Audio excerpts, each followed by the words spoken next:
It just seems like the production of everything is just getting more and more and more professional. Hmm. And it seems like for someone that's just starting out, it is too big of a project to even want to start. And we're getting more into video, and I don't know how the video will go, but I just see that better production in video Hmm. will be a must.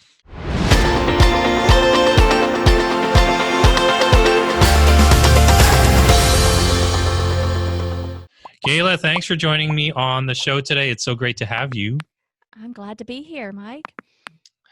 All right. So, content marketing solutions, you make people's lives simpler. How did you get into this? I love people like you that make life simple. How did you get into this?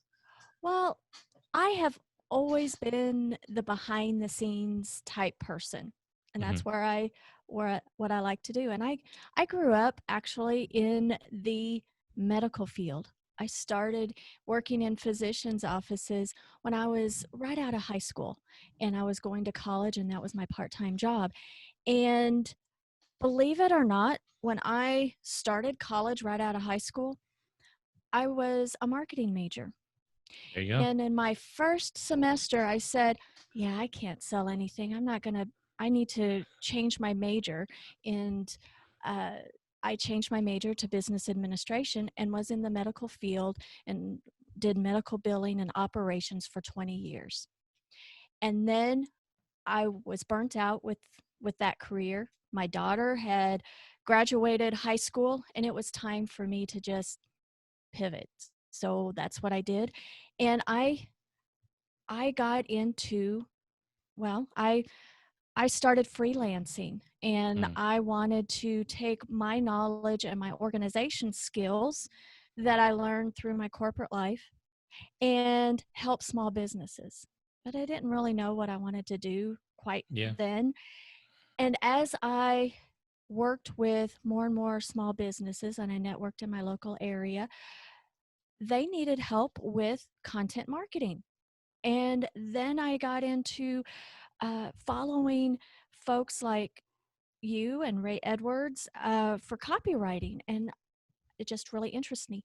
And Scrivener Solutions transitioned into a content marketing agency, and I just love it. And it's so ironic. 20 years later, I'm right back into marketing, and I really love it.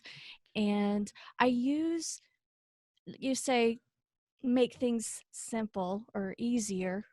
That's what I like to do. I like the tech. I see things with the tools that we use in how we communicate to our audiences. And whether it's using, MailChimp or your website, a CRM, all of those types of systems, I see how they connect and how we can have that conversation and how we can help make the conversation better. And I like just putting the pieces together. It's awesome. It's funny. You can take the girl out of marketing, but you can't take the marketing out of the girl. You end up you end up right back where you were. Right back. It's interesting because you mentioned systems and you love putting this stuff together, and you have content marketing agency, which we'll dive into in a second. But um, when you look at what it takes to market a business now versus when you started, are you just like, holy cow, this is way harder than it used to be, despite all the technology we have? I think it is. There's just so many details involved. When ultimately it's how we communicate to the people that we want to do business with and we build those relationships. But all those tiny details that's involved and connecting those details to whether it's social media, on our websites, uh, in our email systems, all of those systems and how they intermingle with each other is so overwhelming. And we want to be personal and personable and for people to have connections with us. But man, there's a lot of details. And I think Yeah, that's what just it's crazy. boggles everyone's mind. And I know it boggles my mind, but I love the systems. I'm nerdy in that way that I love databases. I love to see how databases communicate with each other and how to set up the systems. And that's uh, what I guess what bogs some folks down in the starting of it. That's what jazzes me up, is to have those systems communicate to each other and get the message out and repurpose that Yeah. message. Yeah. You know. I think that's so important because, back, like I cut my teeth in small business marketing, and the company I worked for initially, their marketing was word of mouth, newspaper, and flyers. They just mailed them out.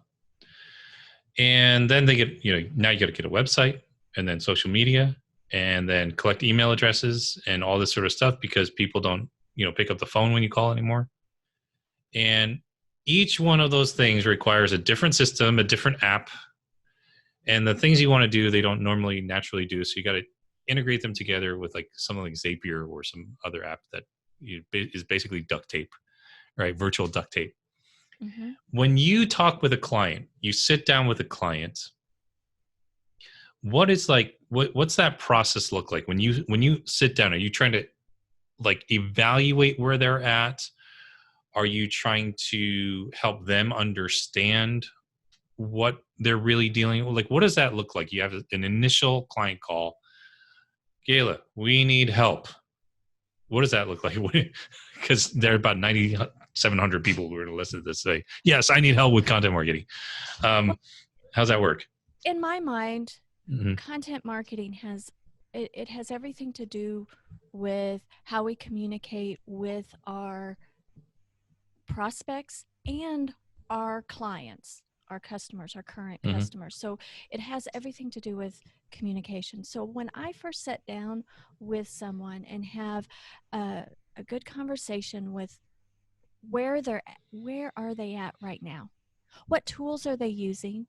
Okay. And what systems do they have in place? Whether it's just, I have all of my contacts in my phone and that's where I have them.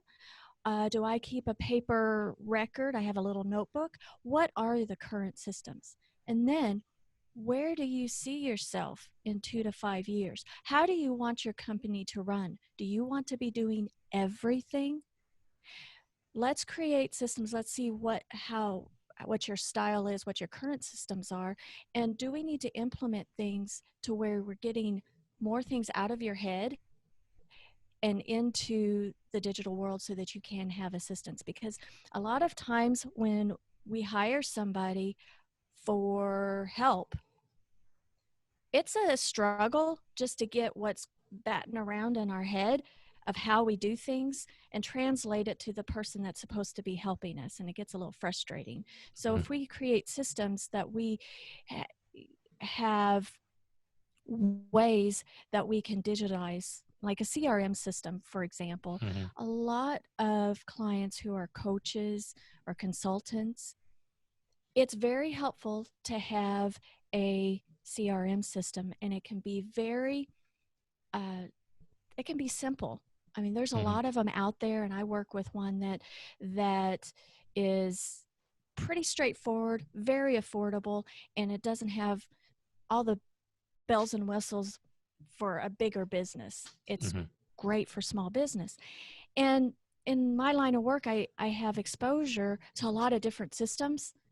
So can recommend one that fits with a certain personality or a Mm-hmm. certain niche. And so let's say a coach or consultant. See, since I was in the medical field for 20 years, I think in the terms of electronic medical record, but it's an uh, electronic client chart type thing. Mm-hmm. And having a system to where you can have all of your files for that person in a CRM, all your emails attached to that person, all your appointment attached to that person, all your mass emails, what email lists are they on, and and being able to have a digital picture of that person so that when you hire another Mm-hmm. person in to help take your calls, make your appointments, or help you with better communication out, that's where I work with new clients, is seeing where their systems are, how they can uh, get a better picture Mm-hmm. of their customers, their prospects, their clients. But we start with who are they working with first right now? Mm-hmm. Be organized in that. And then we move out to what is your current system in your consistent content. Mm-hmm. Because I believe that, especially at first, I mean, at content marketing, you have either a blog or a podcast or a video. That's your foundation. Mm-hmm. And in my mind, I know how that we can repurpose that message. I know how we can extract out information and put it into social media, put it through email, put it, just all the places. But it's my belief that, especially at first, coaches, consultants, solopreneurs, that if you're building a personal brand, you need to be writing or speaking or doing your own videos at first. You gain Mm-hmm. clarity, you get a, a consistency going, and then later, after you've done that a while, then I think that you can get help with mm, like a content writer, a So copywriter. let's talk about let's give a quick and dirty repurposing process. Mm-hmm. Um, let's say that we have we have all these folks who are listening to this podcast right now, so we might as well start with a podcast, and that is probably my most consistent channel with Yes. content marketing. I do it every week. I post more often on social media, but it's not as important as the podcast. So I've got a podcast episode. Um, what would you say? Like, what is a process that somebody can follow? Now that they'll say, "I've got You a have podcast." okay, you're Mm-hmm. recording a podcast, and I use the program Libsyn Mm-hmm. for broadcasting it for the syndication. So you record it, you edit it, you put it together, you put it up to Libsyn, and that's going to get it out to YouTube, Stitcher, not YouTube, but iTunes. Mm-hmm. Well, some people actually put them on YouTube as well. Mm-hmm. They'll syndicate to YouTube their podcasts. So then that's where it's syndicated. But then you also can use clips from the podcast, create clips. There's a neat tool called Headliner Mm-hmm. that you can slap an image, does a little video with the audio, and that is a great thing to share out on social. And you can do it in different sizes, whether it's in your story, whether it's on Facebook, LinkedIn, whatever. So you have that um, out on social. You also put it out onto your website, onto your blog, do a little summary, and embed the player. And that's in a nutshell how Mm-hmm. I can't count. I think it's more than on one hand on how many places that you can repurpose that, because everybody gets their information differently. Oh, we also uh, publicize it through email as well. Have a short little email note to the list, and it's also reminded there. And obviously, like when I go through or I subscribe to several different podcasts, I get it right there on my phone. However, I don't always get it when it's, I get it on my own time. But it's nice to see the email come through. It's like, oh yeah, it's Kind of reminds you, Wednesday. Yeah, it right? reminds you. Kind of reminds you. And not every episode you may listen to and applies Mm-hmm. to you, but it's nice to see that in various places. Mm-hmm. And I don't necessarily see, for example, I'm not as active on Facebook as I am in Instagram, for example, Mm-hmm. me personally. but I have my team that helps me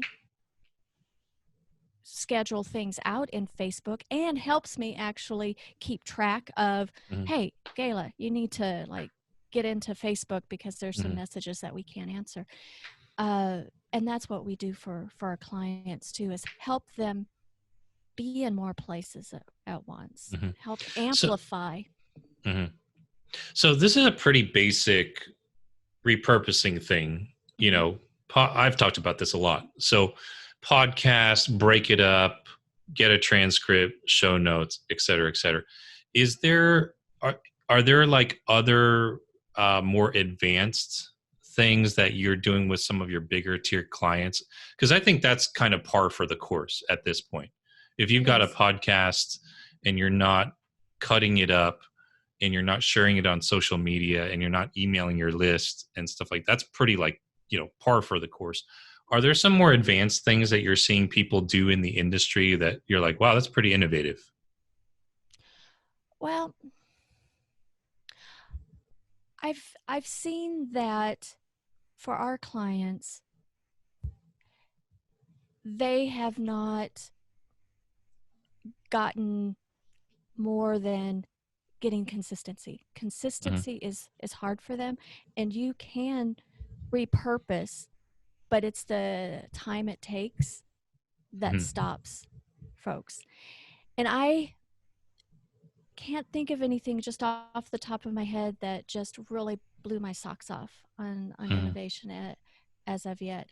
I am trying out uh, new products for scheduling for uh, for our social media and for Mm-hmm. uh, repurposing that way, but I haven't seen anything that has blown my I socks off think, yet. yeah, I think one of the cool things, I've been working on a book, and for me, the way I write is like I want it to be well written and flow, but I also need to have one-liners. Because people stop reading as soon as they stop highlighting. Mm-hmm. That is a takeaway. Everybody, write that down, right? So it's like Yep. as soon as people stop highlighting your book, they stop reading it, and it's hard to come up with one-liners. And so one day, just sat around and I looked at my Twitter feed and I was like, oh my gosh, there's like a lot of little one liners on my Twitter feed. And I don't know if there's some magic tool that exports all your Twitter tweets. Because if there is, please send it to me. Because I've probably written a book just on Twitter Just after on being on Twitter. it for 9 years. Mm-hmm. And I pulled all of the most liked or retweeted things that I posted. I literally have a file in my document where I'm writing the book called quotes, and it's like 700 words of quotes, and I'm pulling those, and what I'm finding is like, oh, if this quote makes the book, I should make sure I have a graphic for this for the book when we do the book promo, Mm-hmm. and I should shoot a 1-minute video on Instagram about this quote because I forgot about it. I'm like, okay, that's pretty cool. Um, I went out to uh, an in-person shoot out in Ohio. Um, Joshua and Joanna Scott, who were just recently on the show, did a brand session for me, and this was really cool. So I show up in town, and they're like, "Make sure you have 2 or 3 different outfits or whatever. We're going to follow you around. We're going to do some camera shoots." And their guy, who was walking me through the shoot, he had all these tweets that I had posted on his iPad, and they turn the camera on and they're like, "Hey, Mike, I'm just going to ask you about these quotes, and you just fire off what you say, like what you mean by them." And it's like, boom, Mike, what do you mean by this quote? And so I hear the quote. I was like, and then my script was say the quote, say the one liner, and then explain it. And we did that. Then we took those clips, transcribed them, and I turned them into emails, which is awesome. And it was just really nice to have like someone do the work for me, like you're saying, and your company does, but B, do the thinking for me in terms of like pulling the quotes. So you had mentioned that this is a lot of work. How do how do you guys, or how does one know what quotes to pull from a podcast interview? Because I don't want to do that work anymore. I did the hard, like the end day entrepreneur, just I did the podcast episode. You guys just make it appear. So what do you do, or what do you recommend someone do if they're looking for someone to do that but can't afford a full-fledged agency? How do you pull these quotes? How do you pull out the juicy parts? How do you identify them? Well, for me personally, on my podcast, as I'm editing it, I do the initial edit and I just, Mm-hmm. oh, that was cool. And then I pull out that quote. Mm-hmm. Um, I have a podcast editor that does the rest of our clients' podcasts. And whatever he's like, that was really cool. And he snips that little piece and saves that Mm-hmm. as a clip.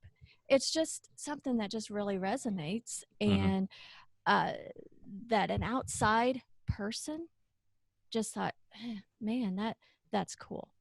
And it takes practice, I think, but I really enjoy the longer that I know our client and the longer that I know, what their goal is, and we've got a Mm-hmm. history. It's like we have these wonderful conversations. It's like, well, you remember what you did, you know, a couple of years ago? We should redo that, but make it better. Or you always say this, and that just is so meaningful. And I'm all the time when I have conversations with clients, it's like, we should be recording this. Let's record this. This is your next, you know, big thing.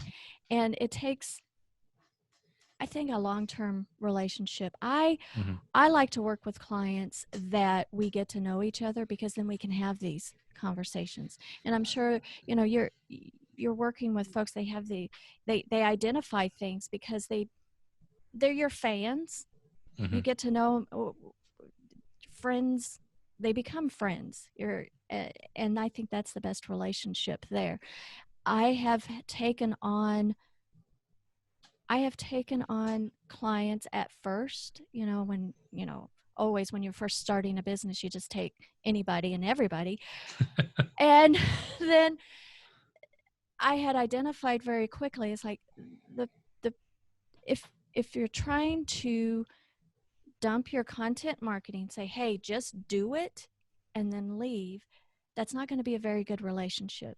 To Mm-hmm. really, it's not going to be uh, a very good way to market, because whoever you get, whatever company you get to to help develop your personal brand, you need to get to know them. There needs to be processes so that they can help you see things that you don't necessarily see. Mm. It's interesting because there there is a great level of trust that I have with the folks I work with. They know me. They will sometimes text me and be like, "I think you should delete this from your podcast, or this one section. This is not going to go Mm-hmm. well." It's really helpful. That recently happened with me, not because I said something wrong, but a certain person I interviewed, just really some off color stuff or whatever. And so that was nice, right? Just have. Do you call that person, like, as a company grows, as a small business grows, and they produce more and more content, right? And again, those, to my earlier point, it's exhausting how much stuff you have to create these days, just Mm-hmm. for par, Right. just to shoot par. Um, what is that person called if they're hiring with, if a company or business, are they a content manager? Are they a content director? Is that kind of like, what do you call that person on your team that pulls this stuff, or do they just do it because they happen to be producing the episode? Is there a position that some of us should be aware that we should be prepared to hire for in Well, that in that? we're a small business, and I'm Mm-hmm. not really into titles, but I call myself creative director, Mm-hmm. because I'm right now in the business. I am pulling everything together. I'm the one that has the closest relationship with with our clients. And then my team, whether it's project manager or creative director, my team helps implement the processes, and I work with them directly, which helps my clients in a way that they don't have to report to 5 different people. Hmm.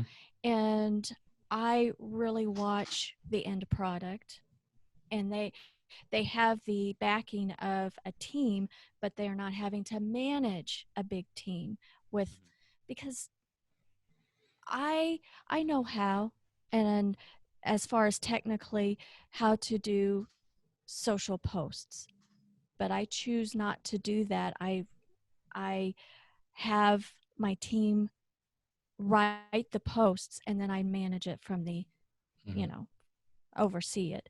So I would think that you would want to hire somebody that's a creative director type person. When we think about how far content marketing has come, it's pretty crazy, right? Mm-hmm. Just how much has happened. All the social media networks, YouTube, podcasting, it's all the norm now. The big companies are moving into it. Do you see like another frontier coming? What is like the next frontier of content marketing? Where are people going to need to be next? Or are we just all playing catch up? There's got to be something that's coming. Do you have any thoughts on that? Like what that might look like?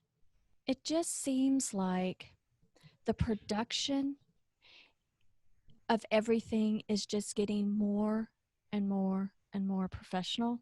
Hmm. And it seems like for someone that's just starting out, it is too big of a project to even want to start. And we're getting more into video, and I don't know how the video will go, but I just see that better production in video Hmm. will be a must. I think people are going to make movies. They're Yeah. just going to start making movies. Um, I could make a movie. I mean, I have Well, so much stuff. It's like it's ridiculous. I could write 10 books with the stuff I've published on a podcast alone. That those of you listening on podcast, you can't see behind me, but those on video, I have a book called Tools of Titans by Tim Ferriss on my shelf. That's literally podcast interviews, transcribed, mm-hmm. cleaned up, and organized, stuffed into this 3-inch book. Yeah. I think people are going to make movies. I think that behind the scenes stuff is important. I think people are doing it to a certain extent, but it's going to become even more mainstream. Like to your point, we're seeing these people shoot these incredible videos, and I can get some of my friends, Mike Zale, Jeremy, um, Belaski, who have come and shot a few events for me. And these guys bring their gizmos and their toys, and they're doing drone shots. Mm-hmm. And I look like an absolute celebrity. I'm like, dude, I'm just a regular guy. And it's I think we're going to see some sort of, I don't think YouTube will live forever. I know some people may think I'm wrong. Nothing lasts forever. Nothing does. Um, I think Facebook, I mean, here come the conspiracy theories, but I think it is in the interest of all of the governments and Google to destroy Facebook. They're a private company. Mm-hmm. I mean, they basically, are being accused of swinging entire elections, through their ad platform. That's too much power. So, like, I see the government trying to shut down Zuckerberg, and Google hates them, and but you're right.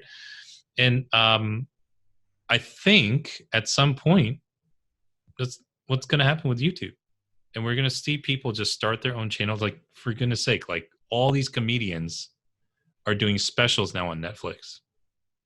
Yeah. It's all that's how they're making their money. And They're not. It's crazy. It's completely different.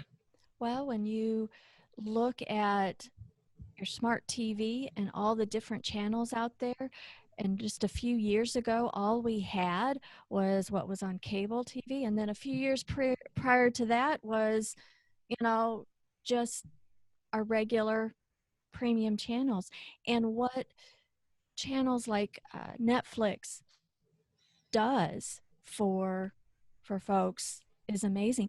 And with, there are big radio names that have ditched radio and is on the podcast Oh, sphere, totally, you know, totally. because there's more control over that.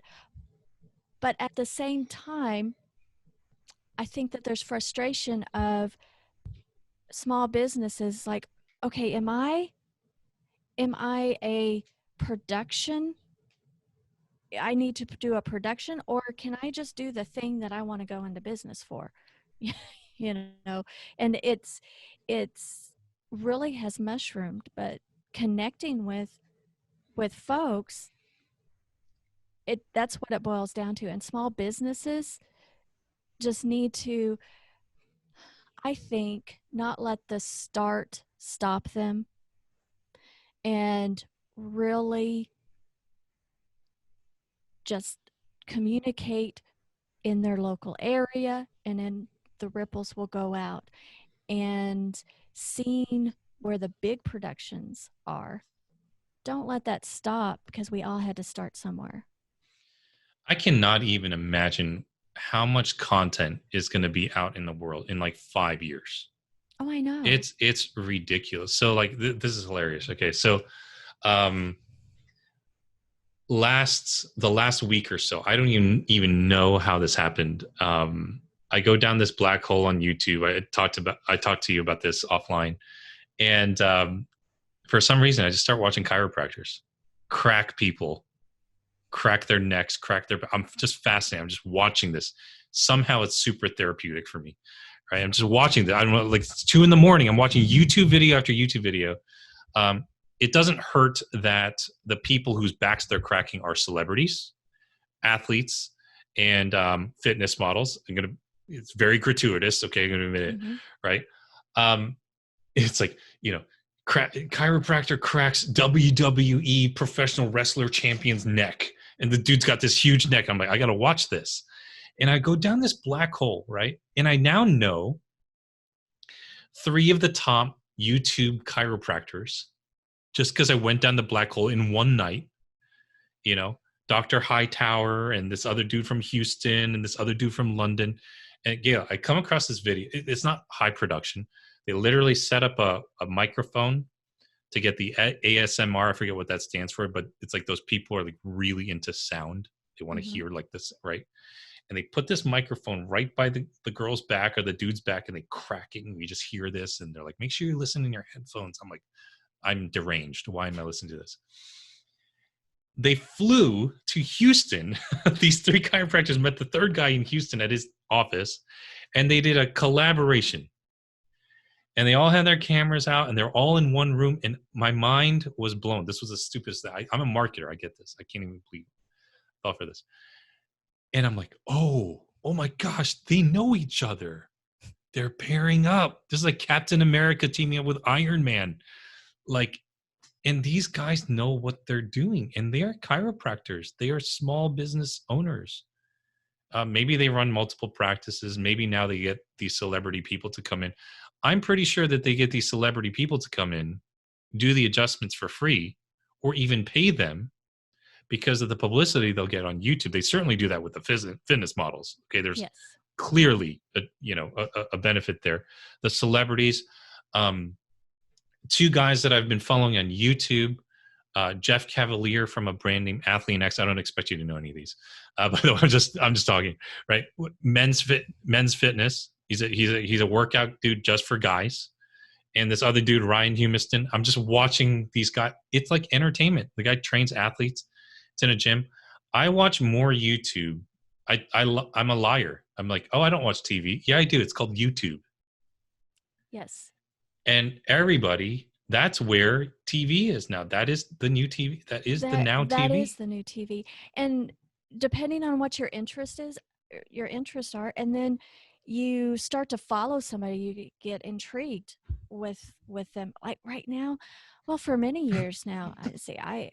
my husband and I like to travel. We like to Hmm. travel a nomadic type of lifestyle in an untraditional way, in an overlanding way. We have a 98 Jeep Wrangler that we have a rooftop tent on, and Classic.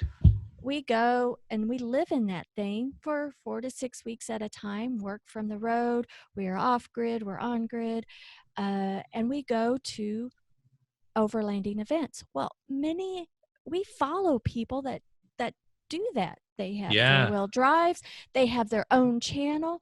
We have friends like Dirt Sunrise, Tim and Chelsea. They went from California all the way down to the tip of South America.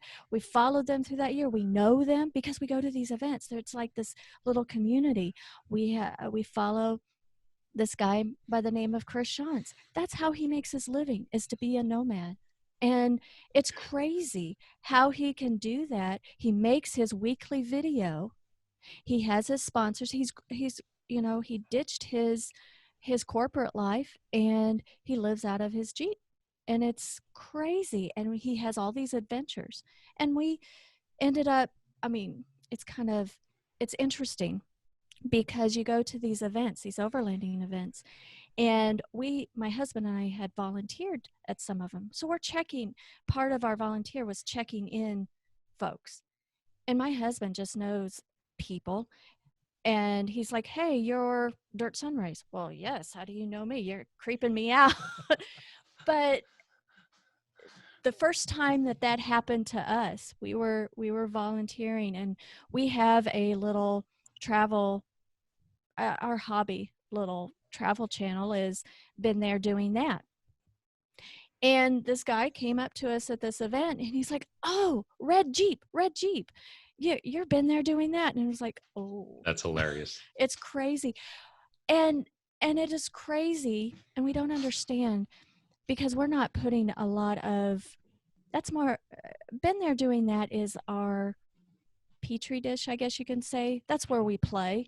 Hmm. And that's how we can learn more of the technical side of things, but we don't it's not our livelihood. So that's more Hmm. of, hey, if we break it, okay, that's fine. And YouTube, like I love what you're saying because YouTube is like cable TV. yeah. It really is because when cable TV started to just explode, you had ESPN and sports channels and the news networks, and then National Geographic, Mhm. then Discovery and MTV, and then the Cooking Channel, and it's literally like our mindset has to shift for all of us, no matter what kind of small business you're in. It's like that is cable TV. People have cable TV on their phones. It's called YouTube. And these channels are being set up with a camera phone, a light, and apparently a microphone that picks up when your back gets cracked. And Yes. and that's it. It's just you're talking about cable TV. You'll be like, "Hey, Mike, do you watch the Overlanding channel?" I was like, "Nope, I don't watch it. Mhm. I don't watch TLC. I don't watch the Overland channel." But it's Yes. literally we're talking about a YouTube channel. Yes. And you get to know these folks Yeah, and the world when you're interested in a certain thing. And uh, it's how it's our world gets to be very small when you start following folks, and we start meeting the people that we see on YouTube. It's crazy. it's funny. And this kind of sucks, but he's doing okay, so it's okay. But last year I had Tony Horton on my podcast. He's the founder of P90X. It's Hmm. his workout program. And of course, P90X was promoted multi millions of dollars, all on all on late night infomercials, right? Hmm. And you look at his social media presence, it's like nothing. Right now, he was lucky because he made his money before YouTube and all this stuff. But these two guys, for example, that I shared about on the interview here, the two workout guys that I know, one dude has I think it's 12 million subscribers. Wow. 12 million subscribers on his YouTube channel where he shows workout videos. That's like he is way more famous than Tony Horton to this generation. Hmm. Mind blowing. The dude's like, a couple years older than I am. Mind blowing. 12 million subscribers. Oh my goodness, Mike. I was I was at one of my That's why I'm getting on YouTube. That's why I'm getting on YouTube. one of my staff members. I went. She lives in Council Bluffs, Iowa, several hours away from me. But we went. We're going to be in her neighborhood, and so she let us stay at her place. And she has three small children, and we just had a fun time. Well, we were at her house, and she put on the TV to entertain her kids, and it was YouTube. And they have a coloring channel. Literally, this clown type girl gets on there Unreal. and she's like, "Oh my goodness, we're going to color." Oh, she has a very irritating voice, but we're going to color this. And so these kids are entranced about watching this lady color a coloring sheet. And I have to say, I was kind of staring at it too, and I was like, there's a channel for everything. And this person, Everything. I know she has sponsors for the special expensive markers that she's using, because my staff member said, yeah, those are very expensive. We don't get those. It's just crazy. But there is an interest for everyone. And my husband and I have been getting into biking a little bit more lately. And we've been on YouTube looking at people's adventures on a bike.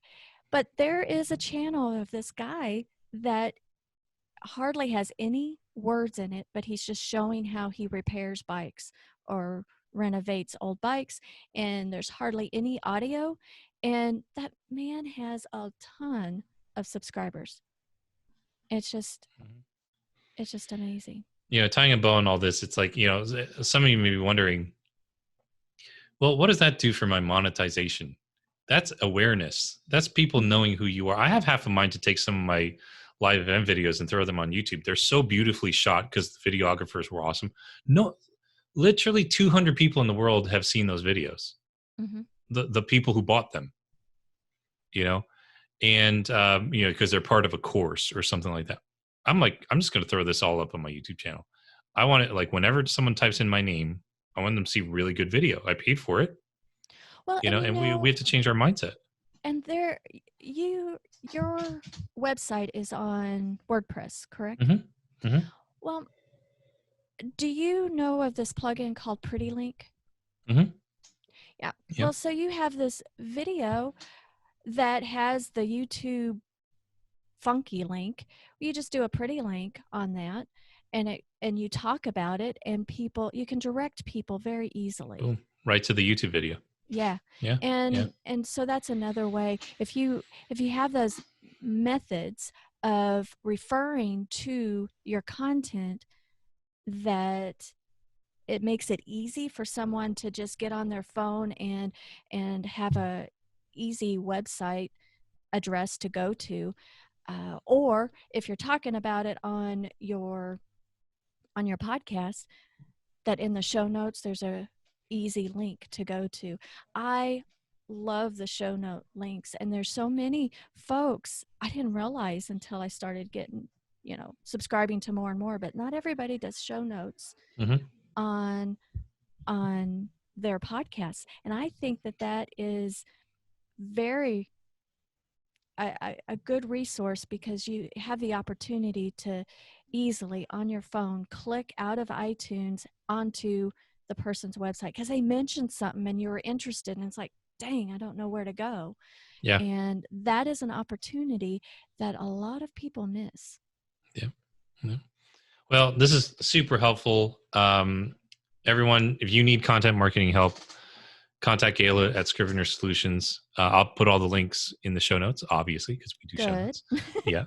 And Gayla, thank you so much for joining us today. This is fun to talk about marketing. It's fun to talk about just where we see the space going. It's a crazy world here, and we all got to create content. So thanks for jumping on. Thank you so much. Appreciate it.